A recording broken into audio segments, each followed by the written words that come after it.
रामायण का प्रसंग है और उसको लेकर एक छंद आया है, बहुत अच्छा है। मैंने पहले भी जिक्र किया है लेकिन फिर से पुनश्च एक बार। यच्चिन्तितं तदपि दूरतरं प्रयाति, यो चेतसोऽपि न कृतं यदिहा उपैति,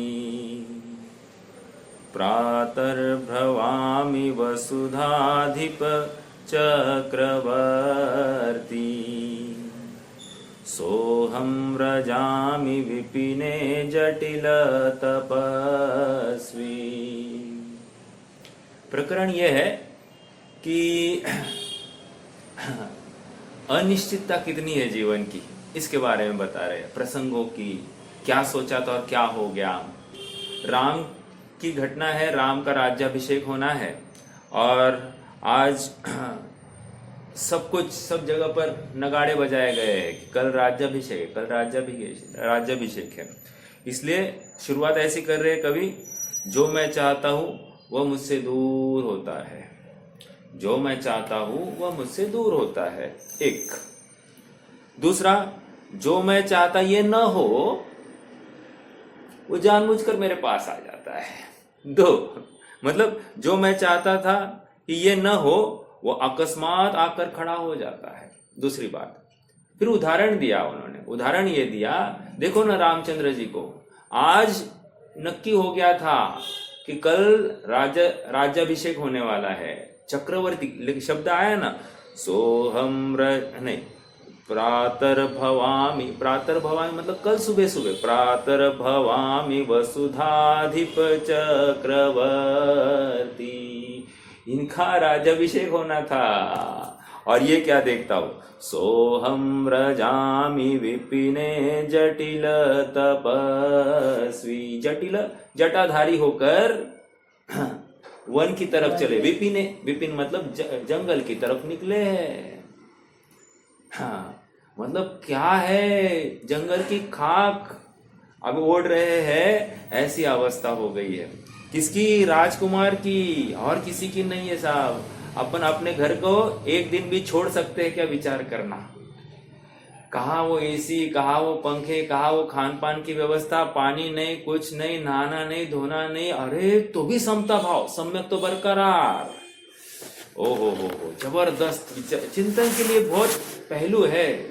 प्रथमानुयोग इसके लिए, चिंतन के लिए आवश्यक होता है कि हम कहाँ गलत है, हमारी कहाँ हिल गई है, वो ठिकाने पर लाने के लिए हमको प्रथमानुयोग चाहिए। क्यों? उस पर्टिकुलर भूमिका में हम स्वयं को आजमाएं। जैसे सीता जी है, तो सीता जी को हटा दिया, अब अपने को हटा दिया तो क्या होगा? उनकी कोई गलती नहीं। ऐसा बोलेंगे क्या है दम? आज कौन बोलता है? आज कौन बोलता है कि बात नहीं चल रही है? साम्य भाव कैसे प्रकट होता है उसकी बात चल रही है। आज कौन करता है? तो कोई करता नहीं, इसलिए तो सब भटक रहे हैं। समझ में आ रहा है क्या? सब भटक रहे क्यों है? क्योंकि कोई करता नहीं है ना। हम यही करें, ये करो, करने योग्य यही है। आउट ऑफ डेटेड गप्पे मत लगाओ। अरे आउट ऑफ डेटेड नहीं, अप टू डेट गप्पे है, क्योंकि ये जिनवानी कभी आउट ऑफ डेट हुई नहीं है। जो जो सुखी होना चाहता है, जो जो साम्य भाव को प्रकट करना चाहता है, उसको यही करना है। नहीं, हमसे सहा नहीं जाएगा। तो देखो शिव मंगल सिंह सुमन, उनके बहुत अच्छी पंक्तियां है, बहुत जबरदस्त। देखो, क्या हार में क्या जीत में, किंचित नहीं भयभीत में। जबरदस्त। क्या कह रहे? क्या हार में क्या जीत में, किंचित नहीं भयभीत में, जीवन पथ पर जो भी मिला, जीवन पथ पर जो भी मिला, ये भी सही वो भी सही। क्या कहा? ये भी सही वो भी सही मतलब क्या? अनुकूलता भी सही और प्रतिकूलता भी सही। सही मतलब ठीक है, ठीक है, बहुत अच्छा हुआ ऐसा नहीं, ठीक है। ओहो हो, मैं वरदान कभी मांगूंगा नहीं, मैं वरदान कभी मांगूंगा नहीं, हो कुछ भी हार कभी मानूंगा नहीं। वाह, है कि नहीं? हो कुछ भी हार कभी मानूंगा नहीं, मतलब साम्य भाव के लिए मैं निरंतर प्रयासरत रहूंगा। एक कषाय की मंदता के लिए मैं निरंतर प्रयासरत रहूंगा। कषाय मुझसे जीत जाए उससे पहले मैं ही कषाय को जीत लूं। क्या बड़ी बात है कि नहीं? हार कभी मानूंगा नहीं, इसको कह रहे हार। अरे परिस्थितियों से हारना नहीं है, अपने आप से हारने की बात चल रही है। क्यों?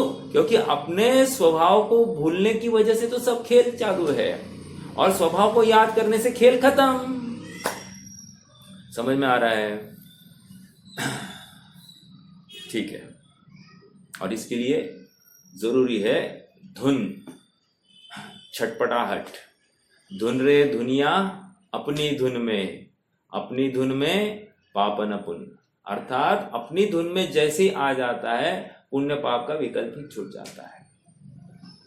विचार करना कि हम कैसे आगे बढ़ सकते हैं। एक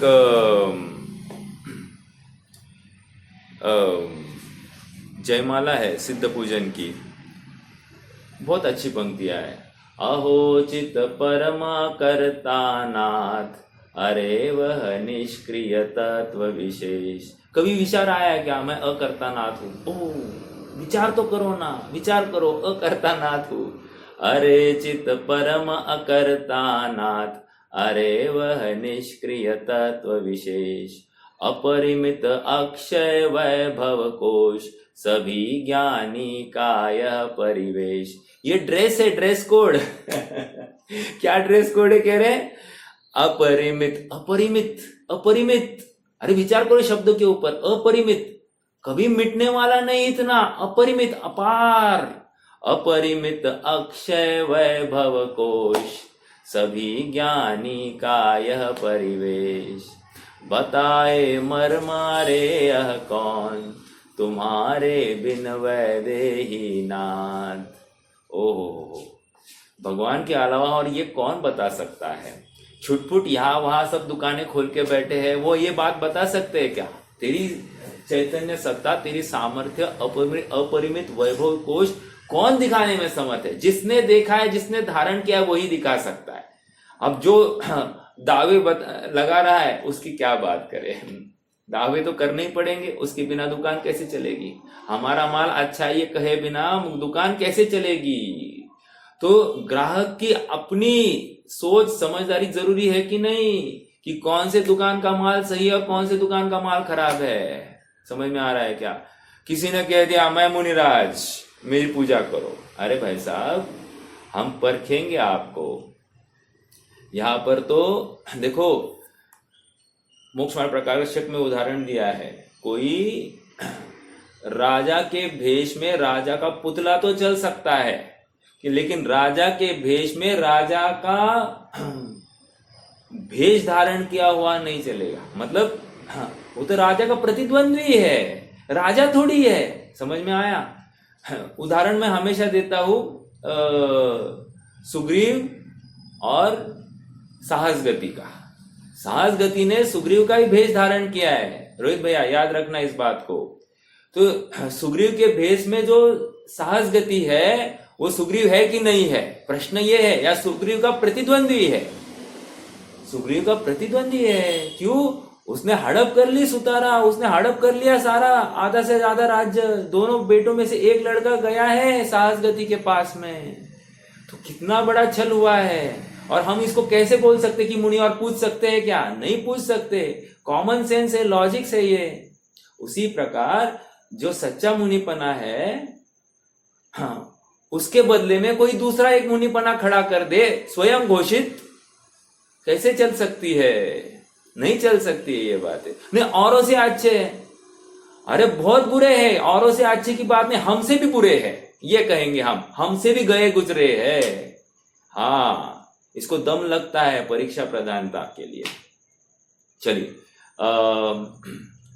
शुभोपयोग अधिकार चलना है, चल रहा है। इनफैक्ट 245वीं गाथा आ गई है, और 245वीं गाथा में इतना ही कहा गया है। क्या? शुद्धोपयोगी तो श्रमण ही है, लेकिन सुनो, शुभोपयोगी भी श्रमण है। हाँ, मतलब इनको हम श्रमण ही कहेंगे, इनको भी हम श्रमण कहेंगे, इनको श्रमण ही नहीं कहेंगे। क्या कहा फिर से? इनको श्रमण, इन्हीं को, मतलब जो शुद्धोपयोगी है उनको हम श्रमण शुभोपयोग के काल में भी कहेंगे, ये कह रहे हैं। क्यों? क्योंकि उसका आधार शुद्धोपयोग है। एक उदाहरण देता हूं मैं। उदाहरण ऐसा है, ज्यादा बैठेगा नहीं लेकिन चलो बिठा देते हैं बिठा देते हैं, मतलब थोड़ा सा तर्क के साथ में। देखो, वाद विवाद में कभी उदाहरण नहीं दिए जाते। तर्क में मतलब जब वादी प्रतिवादी के साथ में कभी भी उदाहरण नहीं देना, क्योंकि उदाहरण स्वयं बॉम्ब अपने को अपने गले की फांस बढ़ जाएगा। समझ में आ रहा है क्या? ये तो उदाहरण किसको दिए जाते हैं? जो समान रुचि वाले हो, एक ही मत वाले हो, उनको ही ये उदाहरण देने। अन्य मत वालों के साथ में कभी भी उदाहरण नहीं दिए जाते, मात्र तर्क के ऊपर बात चलती है। ठीक है, न्याय से बातें चलती है। कुर्सी लेके बैठना और छोटो स्टूल लेकर बैठ। देखो क्या बात चल रही थी, मैं भूल गया। चलो आ जाइए, अपने प्रकरण में आ जाइए। हाँ, उदाहरण तो याद नहीं आ रहा है। हाँ, वादी प्रतिवादी का हो गया, लेकिन उदाहरण क्या दे रहा था मैं? हाँ, सोने का उदाहरण था, सोने का, राइट। मान लीजिए 18 कैरेट का हम ज्वेलरी लेकर आ रहे हैं, डायमंड ज्वेलरी होगी।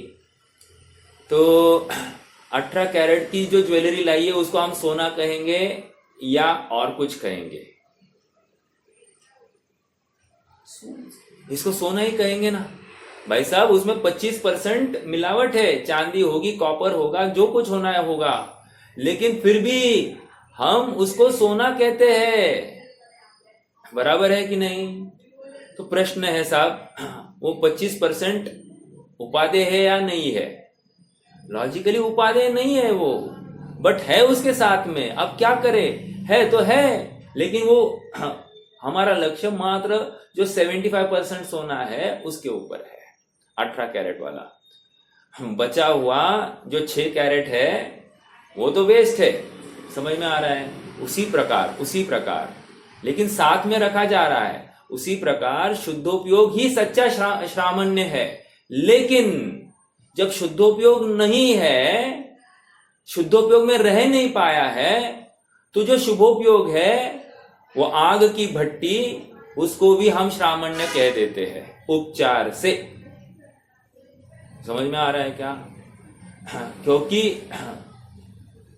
श्रामण्य कहने का और आधार देखिए, कल भी कहा था, श्रामण्य कहने का आधार यह है कि वहां से आए हैं। ओके, मतलब शुद्धोपयोग रिटर्न है एक, और दूसरा शुद्धोपयोग में जाने की तैयारी है दो। समझ में आ रहा है? इसलिए इस शुभोपयोग को हम श्रामण्य कह रहे हैं।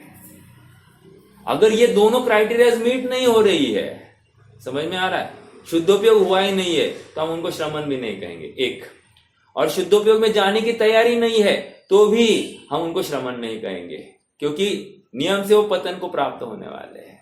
समझ में आ रहा है क्या? ये तर्क है। चलिए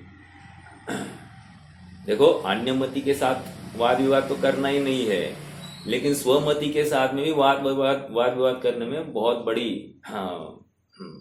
बड़ी आफत है।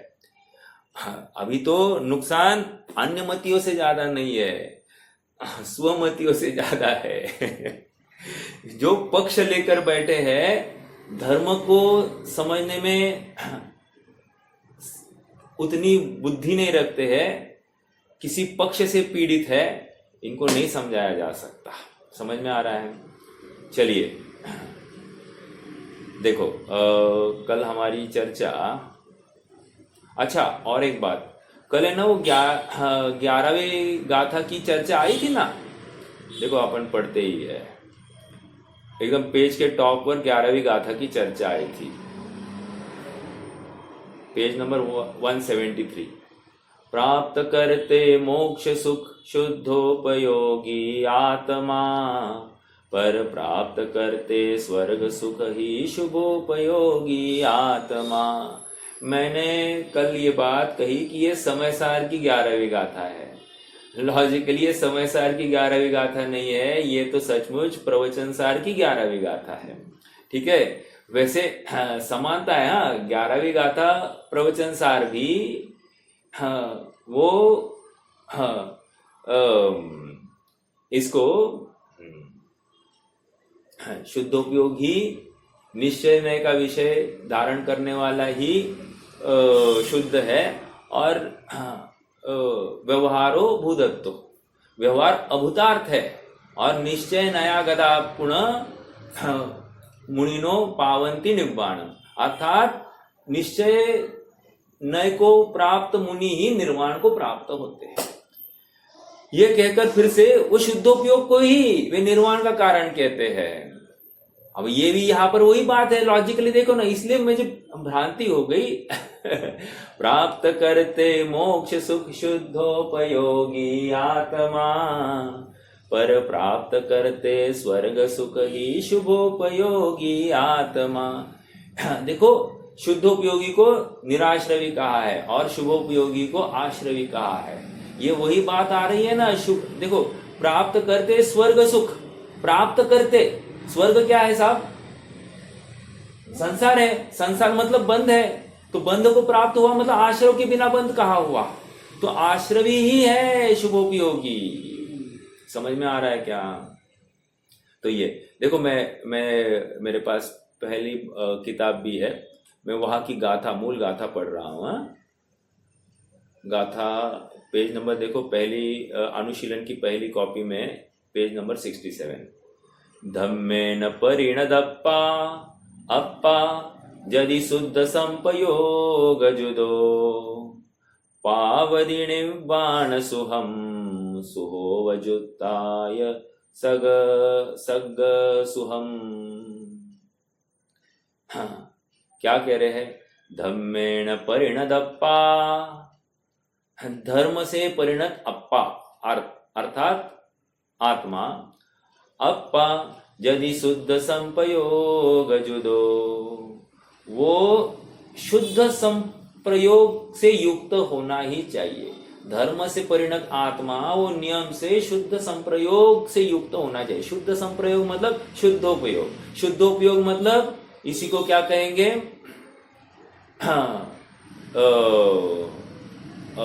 उपेक्षा संयम। क्या कहेंगे? उपेक्षा संयम। इसी को क्या कहेंगे? वीतराग संयम। इसी को कह रहे शुद्धोपयोग। 4 शब्द मैंने लगाए। हाँ, उपेक्षा संयम, वीतराग संयम और शुद्धोपयोग और क्या शुद्ध संप्रयोग, ये चारों एकार्थवाची है। ठीक है। और अपरहत संयम 1, सराग संयम 2, शुभोपयोग एकार्थवाची। समझ में आया? शुभोपयोग को ही अपन क्या कहेंगे? सराग संयम। और सराग संयम मतलब क्या? अपरहत संयम। अब अपरहत संयम शब्द देखो ना, अपरहत, अपरहत मतलब क्या? अपहरण हुआ है संयम का जिसके, अपहरण हुआ है संयम का जिसके, उसको अपरहत संयम कहेंगे।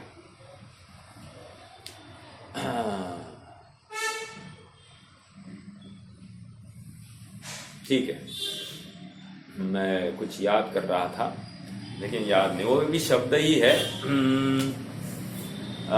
द्रव्य संग्रह की टीका में आया है शब्द वो। और मुनिराज को शुद्धोपयोगी और 6वें गुणस्थान वाले को दूसरा नाम है और 7वें गुणस्थान वाले को अलग नाम से उन्होंने रिकॉल किया। चलो मैं आपको बताऊंगा। ठीक है। कल मैंने और एक बात बताई थी।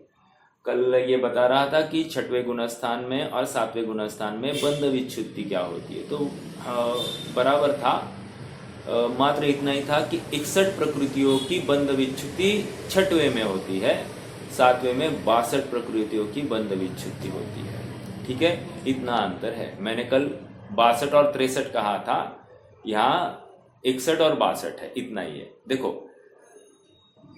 पहले गुणस्थान में 16 प्रकृतियों की बंध विच्छुद्धि, दूसरे गुणस्थान में, दूसरा कहो डायरेक्ट चौथा कहो, दूसरा ही गुणस्थान 25 प्रकृतियों की बंध विच्छुद्धि, चौथे में 41 कर्म प्रकृतियों की बंध विच्छुद्धि, 5वें में 51 और 10 की बंध विच्छुद्धि रुक गई है। मतलब बंध विच्छित्ति हो गई, बनना रुक गया है।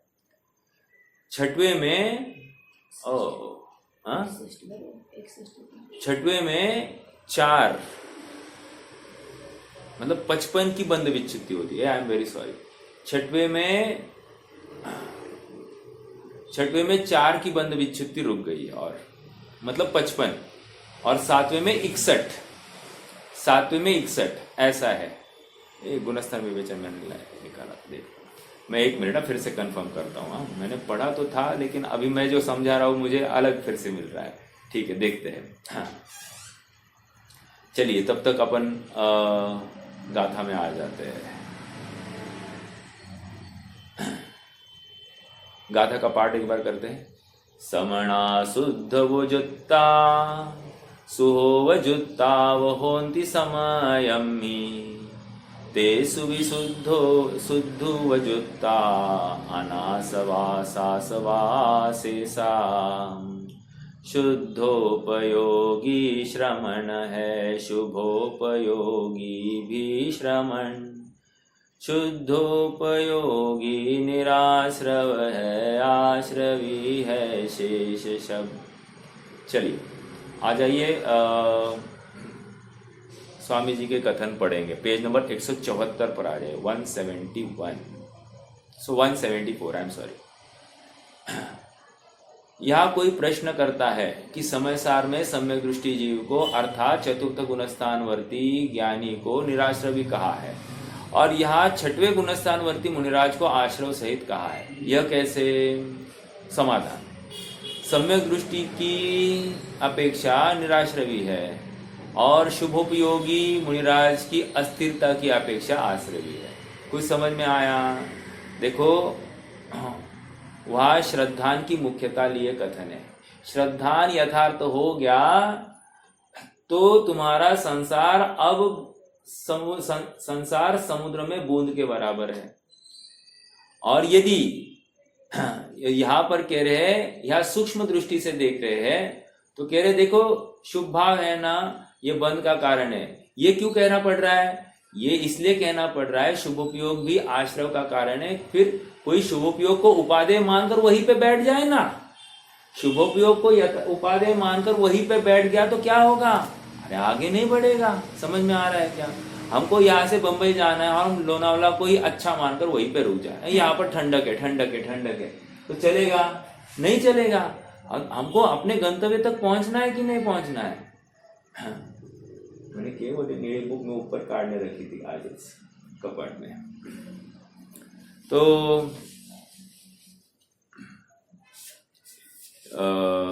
आ जाइए। अज्ञानी जीव अनादिकाल से शरीर की क्रिया और पुण्य में धर्म मानता आया था। अब शरीर मेरा नहीं है, पुण्य की क्रिया मेरी नहीं है, मैं तो ज्ञानानंद स्वभावी हूं, ऐसी श्रद्धा है। हाँ तो मैं वही कह रहा था ना। देखो मेरे पास गुणस्थान विवेचन है, मैं 1 मिनट में आपको पढ़ के दिखाता हूँ। बंध विच्छित्ति पेज नंबर 268 पर है, सॉरी हाँ बराबर 268। देखो पहले मिथ्यात्व गुणस्थान में 16 प्रकृतियों की बंध विच्छित्ति हो जाती है। बंध विच्छित्ति मतलब कर्म बंधना रुक जाते, मतलब पहले गुणस्थान के अंत में, पहले गुणस्थान में बंध रहे हैं, पहले गुणस्थान के अंत में उनका बंधना रुक। तो कह रहे क्या हुआ? यूं कहिए कि पहले गुणस्थान में 16 का बंध होता है, दूसरे में आएंगे तो 16 का बंध नहीं दिखाई देगा। इतनी सी बात है। ओके, अभी दूसरे में 25 का बंध हो रहा है, दूसरे के अंत में 25 का बंध होना रुक जाएगा। समझ में आया? हाँ, फिर चौथे में आए तो 16 और 25 दोनों का बंध नहीं है, तो वो चौथे में 41 का बंध रुक गया है। ठीक है। पांचवे में आए,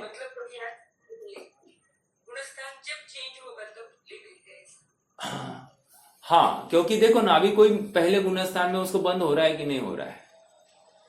जैसे मिथ्यात्व है, हुंडक संस्थान है, नपुंसक वेद है, ये सब महाघात की प्रकृतियों का बंद हो रहा है कि नहीं हो रहा है? तो पहले गुणस्थान वाले को हो रहा है। तो पहले का अभाव हुआ वो क्षण कहो या दूसरे का स्टार्टिंग कहो या चौथे का स्टार्टिंग कहो, ये तभी तो उसको उसका बंध रुकने वाला है।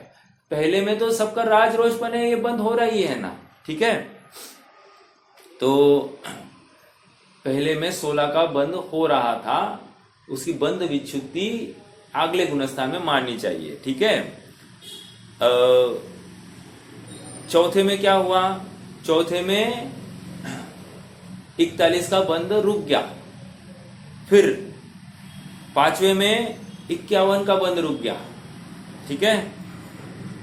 छठवें में 55 का बंद रुक गया, 55 बराबर, और सातवें में 61 का बंद रुक गया। जो छठवें में बन रही थी वो सातवें में नहीं बनती है। अभी छठवें में कौन सी बन रही थी, अस्थिर उपयोग, अस्थिर नाम कर्म की प्रकृति है, अशुभ, असाता वेदनीय, अयशस कीर्ति, अरति और शोक, इनका बंद कहाँ हो रहा था, छठवें में हो रहा था, सातवें में नहीं होगा। ओके ठीक है, मैंने मतलब इसका मतलब सातवें में 61 प्रकृतियां का बंध विच्छुत्ति हो जाती है। ओके, और छठवें में क्या कहा, 62 होगा क्या, 16 और 25 कितना हुआ, 41 और 10 51 और 4 55 और 6 61।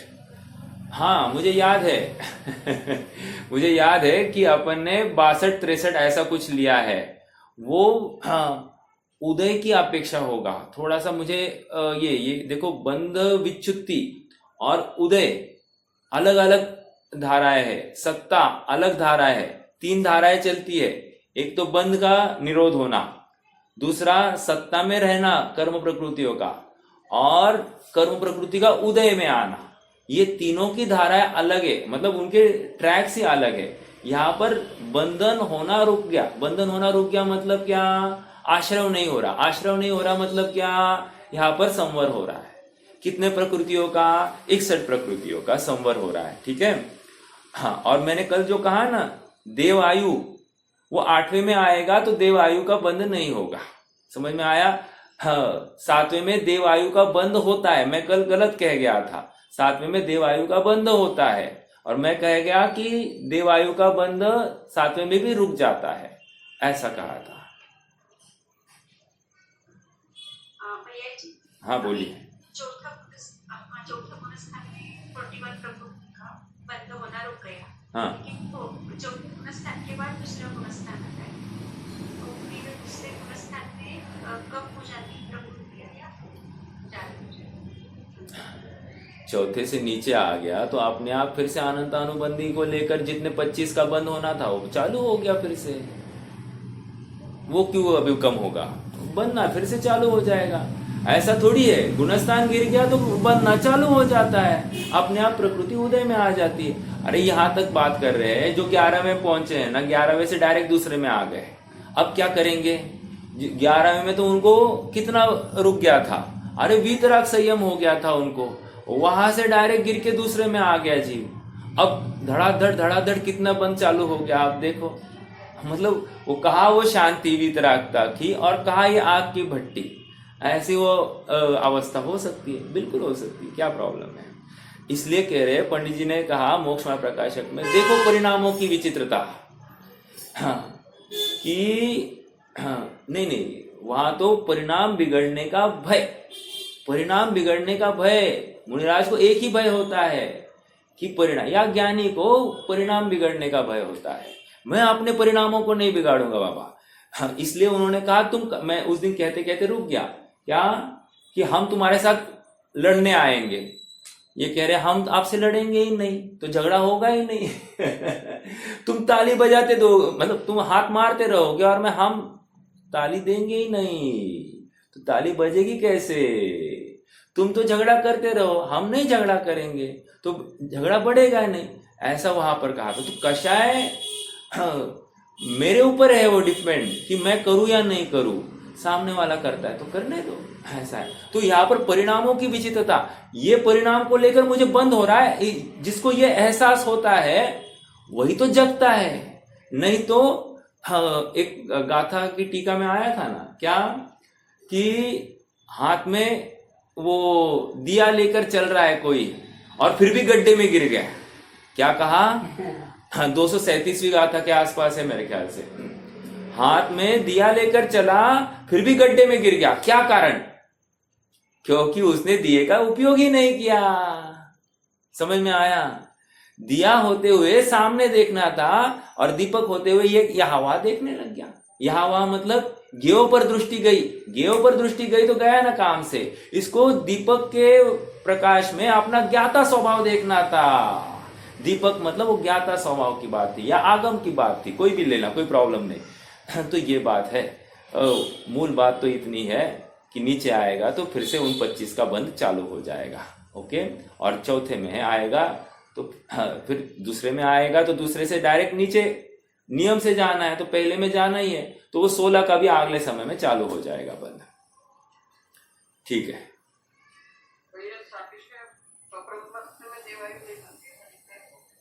अच्छा, सातिशय अच्छा दूसरे भाग में नहीं बनती है।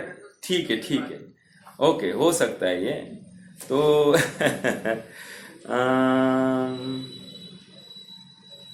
देवायु, यहाँ स्वस्थानगत देवायु की बंध विच्छुत्ति जानना। सातिशय अप्रमत से देवायु की विच्छुत्ति नहीं होती क्योंकि सातिशय अप्रमत में देवायु का बंध ही नहीं होता।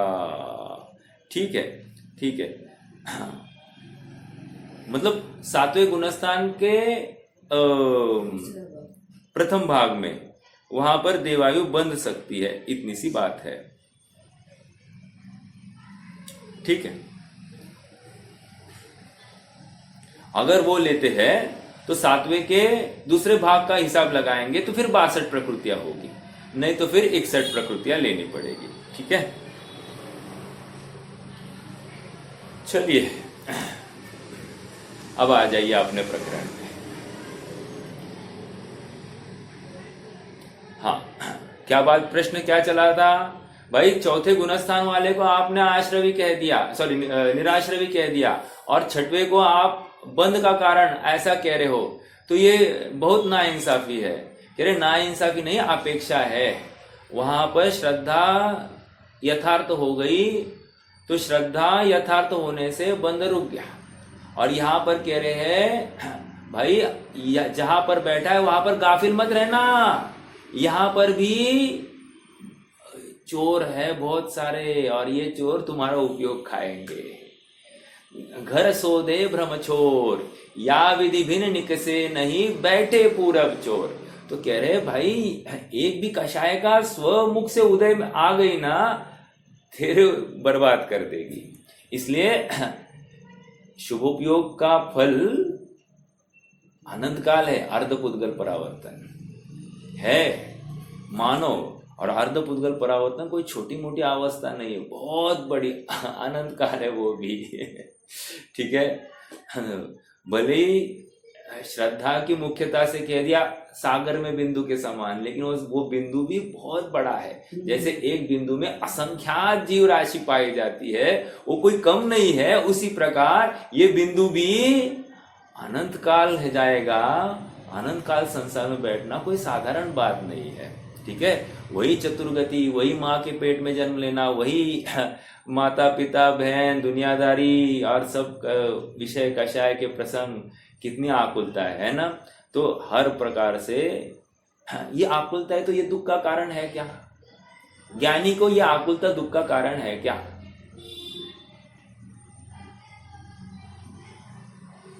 लॉजिकली हमको समझाने के लिए बता रहे हैं ये दुख का कारण है, क्योंकि मैं यहां पर सुख मान के बैठा हूं, इसलिए बता रहे कि ये दुख का कारण है। लॉजिकली उस ज्ञानी की अवस्था में ये माता है अथवा नहीं है, ये पत्नी है अथवा नहीं है, ये भाई बहन है अथवा नहीं है, ये सब जैसे है वैसे है। उनको दुख का कारण माना, पर्याय दृष्टि हो गई। क्यों? शरीर को अपना माने बिना इनको बुरा कहेगा ही नहीं। समझ में आ रहा है क्या? तो लॉजिकली इनको दुख का कारण कहना ये बहुत स्थूल उपचार है। कौन सा उपचार, कौन से नए का उपचार है भाई साहब? ये दुख का कारण, हाँ पहला नय का कारण है, उपचरित असद्भुत व्यवहार ने है। बहुत गंभीरता से, मतलब देखो एक एक कथन की बारीकाई में जाएंगे तो कितने उसमें पहलू निकल कर आ जाते हैं। और हम दिन रात यही पढ़ रहे हैं ना, ये दुख का कारण, ये दुख का कारण, ये दुख का कारण, तो द्वेष कर बैठता है कोई कोई। अभी हमको समझना है ये द्वेष नहीं करने योग्य। देखो अज्ञानी जीव अनादिकाल से शरीर की क्रिया और पुण्य में धर्म मानता आया था। एक तो शरीर का कर्ता बना और कदाचित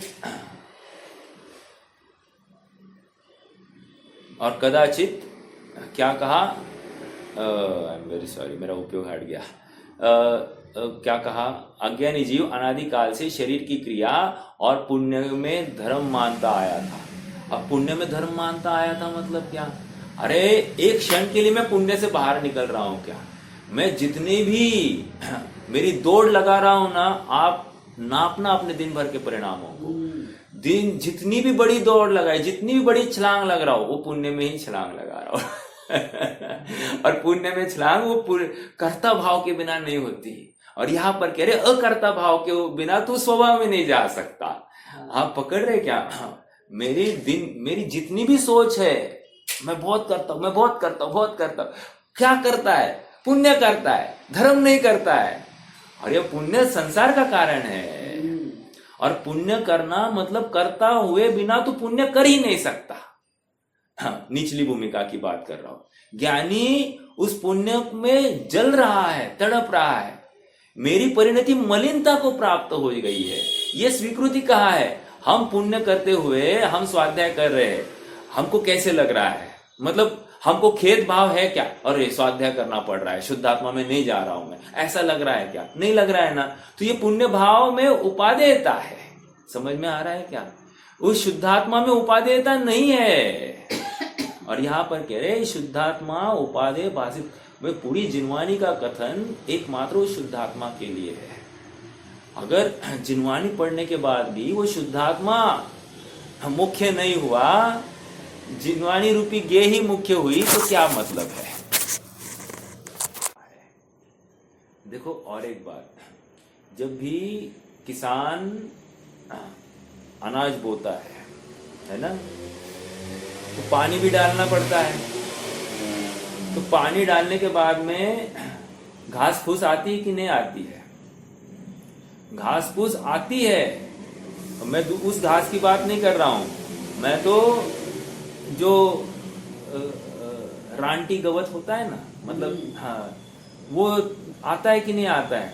वो क्या करता है? पानी डालेगा तो घास आएगी आएगी, उस घास को वो फिर से निर्दयता से निकालता है। वो उपादेय नहीं है उसको।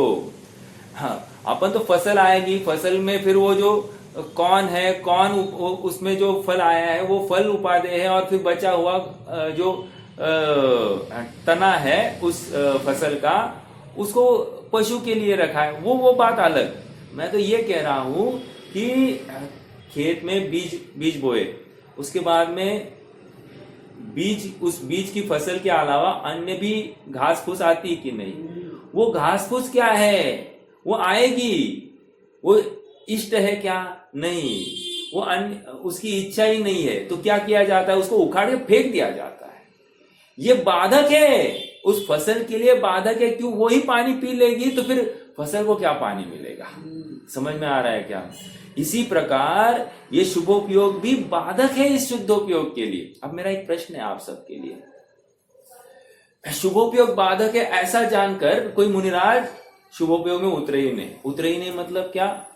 अरे ये संसार का कारण है, मैं आत्मा को ही ध्याता हूं, ऐसा करे तो क्या प्रॉब्लम है? आप पकड़ रहे मैंने प्रश्न क्या? हाँ बराबर।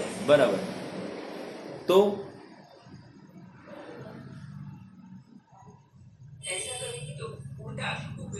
हाँ, अरे आकुलता हो गई, वो तो शुद्धोपयोग में है ही नहीं। अरे शुभोपयोग में नहीं, अशुभोपयोग में गया वो। आप पकड़ रहे हैं क्या? ये विचारणीय बिंदु है। इसलिए एकांत हो गया, उसको निश्चय का एकांत हो गया। ये शुभ भाव तो करने योग्य नहीं है कहा है, इसलिए उसको एकांत हो गया। वो छठवें में भी नहीं रहा, वो तो डायरेक्टली पहले में बैठ गया। भाई साहब समझ में आ रहा है क्या, कितना बैलेंस जरूरी है। जैसे एक छोटा सा उदाहरण ले लीजिए ना, बैठे तपस्या चल रही है और इनको आहार का विकल्प हुआ, नहीं आहार अभी जाना पड़ेगा, जीव देखना, जीव मरेंगे इतने, फिर वहां पर आहार मिले नहीं मिले, फिर से क्या एक कवल के लिए क्या करना, छोड़ो ना, नहीं जाते, इतना ही कर दिया, इतना ही कह दिया तो नहीं चलेगा। विकल्प आया है, विकल्प की पूर्ति होती है। अभी आप कह रहे थे साहब वो विकल्प में उपादेयता नहीं, हाँ तो उपादेय नहीं है, लेकिन विकल्प को रोकते भी नहीं है। वाह, विकल्प आया है, उसका उपादेयता नहीं है, उपादेयता उस शुद्धात्मा की है। ये विकल्प की पूर्ति भी वहां पर भी वे आजमाएंगे स्वयं को कि मेरी आसक्ति है क्या इस विकल्प को लेकर, या आत्मा के प्रति समर्पण है, ये आजमाते हैं। अगर उनको दिखाई दिया थोड़ा सा विकल्प में या उस आहार की चर्या में मुझे थोड़ा सा गृद्धता है, पकड़ा गया, उनको अपना चोर पकड़ना है, अपने में राग द्वेष पकड़ने हैं उनको, इसलिए विकल्प आए तो वहां पर वे निश्चिंत होकर उन विकल्पों में प्रवृत्ति करेंगे ही करेंगे। मतलब 28 मूल गुण रूपी ही विकल्प है। हाँ, नहीं तो आप बोलोगे कोई भी विकल्प, ऐसा नहीं, ऐसा नहीं। हाँ, कोई भी विकल्प आएगा तो वो तो महाअपराध है। हम तो 28 मूल, हमारी जो क्राइटेरिया है उन क्राइटेरिया के अंदर रहकर ही बात कर रहे हैं, ठीक है। तो महत्वपूर्ण बात क्या है, विकल्प आया तो विकल्प को टालना नहीं, और विकल्प में भी अपने को, अपने आत्मा की भावना कितनी है ये निरंतर वे परखते रहते हैं। हाँ,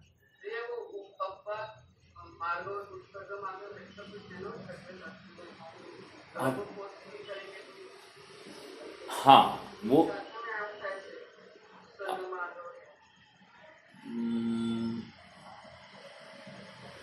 अब आप ये ना, वो तो एक शब्द है ही, यही है या और कुछ है मुझे देखना। 38वीं 40वीं गाथा के आसपास प्रकरण है, वो मुनिराज का ही प्रकरण है। हाँ, 38वीं या 48,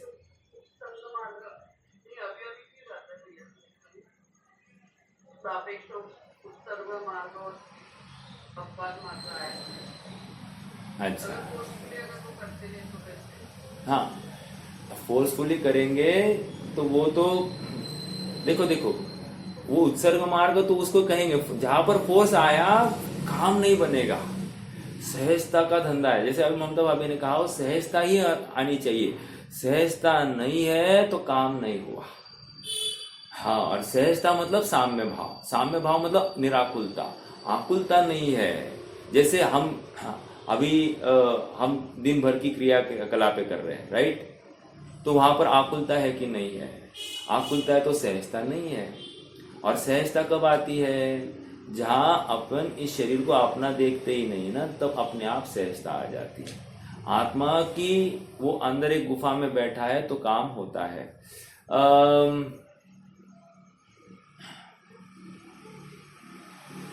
दिखता है, मैं बताता हूँ आपको। वो फोर्सफुली की एक मिनट, देख लेते, चलो।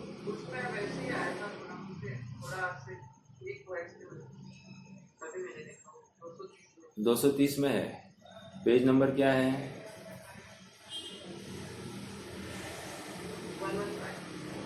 115। एक मिनट,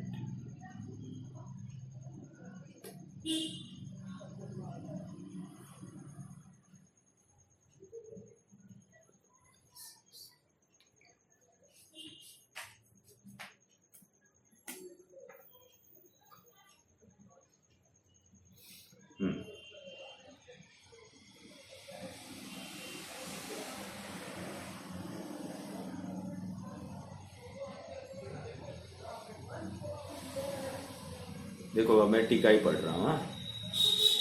एग्जैक्ट कहाँ आया है आपको पता है? वो हाँ ठीक है, उत्सर्ग मार्ग। बाल, वृद्ध, श्रांत और रोगी श्रमणों द्वारा शुद्धात्म तत्व के मूल साधक संयम का छेद जिस प्रकार न हो, उस प्रकार अपने योग्य अति कठोर आचरण करते हुए भी शुद्धात्म तत्व के साधनभूत संयम का मूलभूत साधन होने से शरीर का छेद जिस प्रकार न हो, उस प्रकार अपने योग्य मृदु आचरण किया जाना अपवाद सापेक्ष उत्सर्ग मार्ग है। अपने योग्य मृदु आचरण किया जाना अपवाद सापेक्ष उत्सर्ग मार्ग है। हाँ, और अपवाद सापेक्ष उत्सर्ग मार्ग, अपवाद सापेक्ष उत्सर्ग मार्ग अपवाद सापेक्ष उत्सर्ग मार्ग मतलब क्या?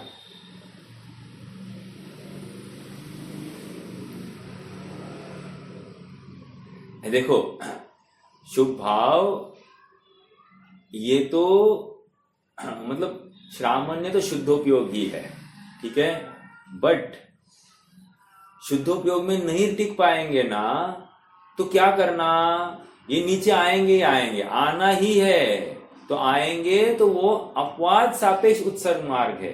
मतलब अपवाद उत्सर्ग मार्ग क्यों कह रहे हैं? क्योंकि श्रामण्य ही है, छठवां गुणस्थान भी श्रामण्य ही है, लेकिन ये अपवाद है, यहाँ पर रहना ठीक नहीं है, रुकना ठीक नहीं है। देखो देखो, जैसे कोई स्त्री है, वो अपने माता पिता के घर कितने दिन जाएगी? कितने दिन जाएगी? 10 दिन, 15 दिन, 20 दिन, ऐसा है कि नहीं? तो कह रहे वहां रहना क्या है? वो अपवाद सापेक्ष उत्सर्ग है। क्यों? वहां पर निरंतर बुद्धि यहाँ पर आने की है, वहां पर हमेशा रहने की बात नहीं है। तो कह रहे हो अपवाद सापेक्ष उत्सर्ग की बात है।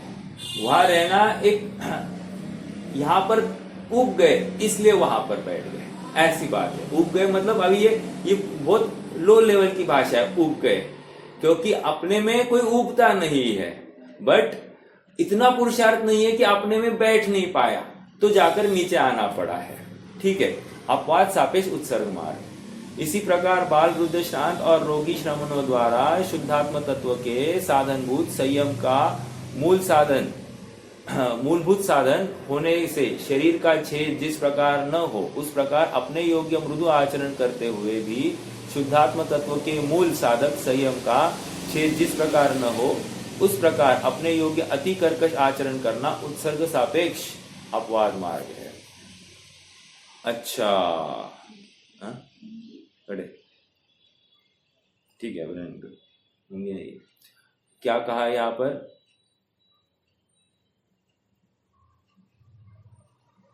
एक मिनट। अब यहां पर क्या कहा? कर्कश आचरण करना उत्सर्ग सापेक्ष अपवाद मार्ग। ऊपर क्या कहा था? अपवाद सापेक्ष उत्सर्ग मार्ग। ओ, अपवाद की अपेक्षा लिए उत्सर्ग मार्ग, और यहां पर क्या कह रहे? उत्सर्ग की अपेक्षा लिए अपवाद मार्ग है। मतलब क्या मालूम है ये दूसरे स्टेटमेंट का? मैंने उस समय तो खोला ही होगा, अब फिर से देखिए। अपवाद उत्सर्ग सापेक्ष अपवाद मार्ग मतलब क्या? ये कंपलसरी नहीं है, घोर तपश्चरण आदि। यहां पर इतना ही कहना है कि शुद्धोपयोग आवश्यक है। उसके लिए तुम क्या हो गया? देखो, रोगी श्रमण द्वारा बाल, वृद्ध, श्रांत और रोगी श्रमण द्वारा शुद्धात्मा के साधनभूत संयम का मूलभूत साधन होने से शरीर का छेद जिस प्रकार न हो, उस प्रकार अपने योग्य मृदु आचरण करते हुए भी शुद्धात्म तत्व के मूल साधक संयम का छेद जिस प्रकार न हो, इस प्रकार अपने योग्य अति कर्कश आचरण करना उत्सर्ग सापेक्ष अपवाद मार्ग। अरे ये गलती बता रहे हैं यहाँ पर। अगर वो सह नहीं पा रहे हैं तो भी वो कर रहे हैं, तो कह रहे उत्सर्ग सापेक्ष अपवाद है। उत्सर्ग मार्ग में अपवाद है। उनको उत्सर्ग मार्ग क्या था? कि मृदु आचरण करना, और वो नहीं किया, उन्होंने उसमें अपवाद लाया, तो वो उससे धर्म से चूक जाएंगे। उक्त कथन में यह कहा गया है कि मुनिराजों को सर्व प्रकार से उत्सर्ग और अपवाद मार्ग की मैत्री पूर्वक अपने आचरण का व्यवस्थित करना चाहिए। यस, आपका तर्क यही अच्छा था कि वहां बैलेंस बिठाते आना चाहिए। ठीक है, क्या है भरत चक्रवर्ती का उदाहरण? नहीं नहीं नहीं नहीं नहीं, अपवाद मार्ग, देखो देखो देखो, इन्होंने एग्जाम्पल ये खड़ा कर दिया है ना। जैसे इन्होंने कहा मुनिराज है, राइट, वृद्ध है या बाल है, दो दो कर, अति वृद्ध भी कह दिए, अति बाल भी कह दिए, हाँ, और रोग वाली अवस्था वाले भी है। तो इनको कैसे आचरण करना साहब? इनको इतना ही शरीर का नाश हो ऐसा कुछ नहीं करना, बुद्धिपूर्वक शरीर का नाश हो ऐसा नहीं करना। समझ में आ रहा है क्या? जैसा शरीर बना रहे इसके लिए वो तो उनका व्यवहार चलेगा, और इनको करना क्या? शुद्ध आत्मा की आराधना करना। तो अति घोर तप नहीं करना, ये कह रहे हैं यहाँ पर। अब भरत चक्रवर्ती का यहाँ बैठता ही नहीं है। भरत चक्रवर्ती तो वो तो अपने आत्मा में बैठ गए और पुरुषार्थ बढ़ गया तो हो गया। ये उन जीवों की बात है जो उस जाति का अंतर्मूर्तक शुद्ध आत्मा में नहीं रह सकते, ऐसे की बात कर रहे हैं कि भाई फिर ये कह रहे क्या, नहीं रह पा रहे, पुरुषार्थ नहीं हो रहा है तो क्या करे? तो जिस प्रकार तुम्हारा संयम बरकरार रहे ऐसा तुम्हारा व्यवहार हो। समझ में आया? है, शरीर का नाश तो करना नहीं है। क्यों? शरीर का नाश करेंगे तो क्या होगा? अरे शरीर का नाश करेगा तो चौथे में आएगा, कदाचित पहले में भी आ सकता है आकुलता को लेकर। अब जो छठवें सातवें में झूल रहा है, छठवें तीन कषाय चौकड़ी के अभाव जनित जो सुख का अनुभवन कर रहा है, अब वो एक कषाय चौकड़ी के अभाव जनित सुख और तीन कषाय चौकड़ी के अभाव जनित सुख फर्क है कि नहीं? तो क्यों जल्दी कर रहा है? जितनी आई है उसके हिसाब से चले, ठीक है। भरत चक्रवर्ती का तो वहां पर बैठते हैं। हाँ बोलिए। बस बस बस, करेक्ट करेक्ट करेक्ट, ये महत्वपूर्ण है। ये लॉजिक बैठते आना चाहिए। और क्या, और देखो मूल बात तो मुनिराज ने प्रतिज्ञा ली है शुद्धोपयोग की, हाँ, और भी शुद्धोपयोग में नहीं रह पाए, ये भी वे स्वीकार हो रही है बात। अब बात यह है कि उनको उसका खेद है मैं शुद्धोपयोग में नहीं रह पाया, लेकिन आग्रह नहीं है कि मैं शुद्धोपयोग में ही रहना, नीचे नहीं आऊंगा, ऐसा आग्रह भी नहीं है। तो कितना बैलेंस बिठाना है आचार्य देव को ये भी बताना था। देखो तुम शुद्धोपयोग के पीछे शुभ भाव को तिलांजलि मत दे देना, क्योंकि तुम्हारी ताकत नहीं होगी तो काम नहीं होगा। अब भरत चक्रवर्ती की ताकत थी, वो आगे बढ़ गए, लेकिन तुम्हारी ताकत नहीं होगी तो तुम इस भाव का भी बर्बाद कर दोगे और कदाचित अगले भाव भी खराब हो जाएंगे। तुम्हारे दोनों भाव खराब हो जाते हैं, दोनों लोक खराब हो जाते हैं, इस लोक और परलोक दोनों में तुम्हें दिक्कत आ जाएगी। हाँ जी, आ जाइए।